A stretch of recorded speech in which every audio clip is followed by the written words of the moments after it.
আজকে আমি আপনাদের সঙ্গে টক ঝাল মিষ্টি কাঁচা আম দিয়ে দারুণ টেস্টি একটা রেসিপি শেয়ার করব।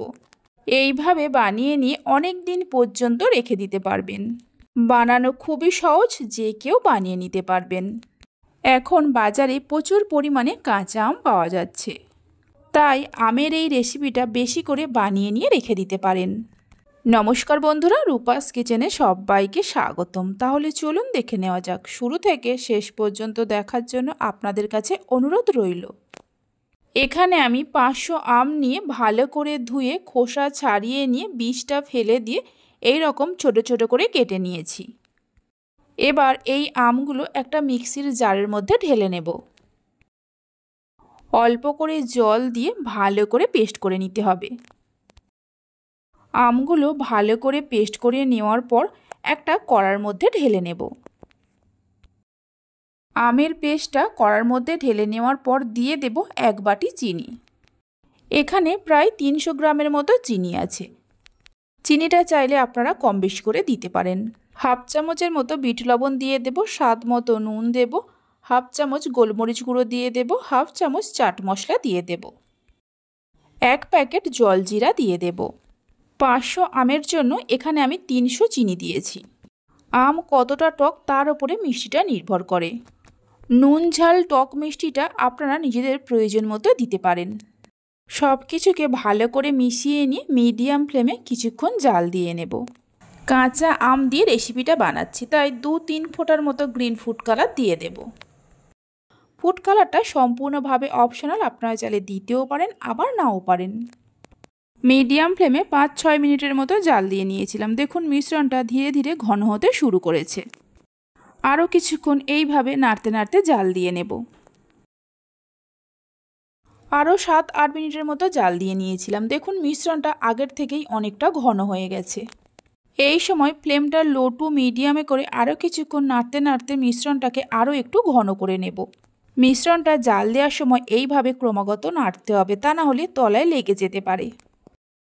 আরও 5-6 মিনিটের মতো জাল দিয়ে নিয়েছিলাম। দেখুন মিশ্রণটা আগের থেকে অনেকটা ঘন হয়ে গেছে। এর থেকে আর বেশি ঘন করব না। দেখুন ঘনত্বটা ঠিক এইরকম রাখতে হবে। মানে যখনই দেখবেন মিশ্রণটার মধ্যে একটা থকথকে ভাব চলে এসছে, ঠিক সেই সময় ফ্লেমটা বন্ধ করে দিতে হবে। এবার একটা পাত্রের মধ্যে অল্প একটু তেল নিয়ে ব্রাশ করে নেব। তেল ভালো করে ব্রাশ করে নেওয়ার পর আমের মিশ্রণটা এর মধ্যে ঢেলে দিয়ে সমান করে নিতে হবে।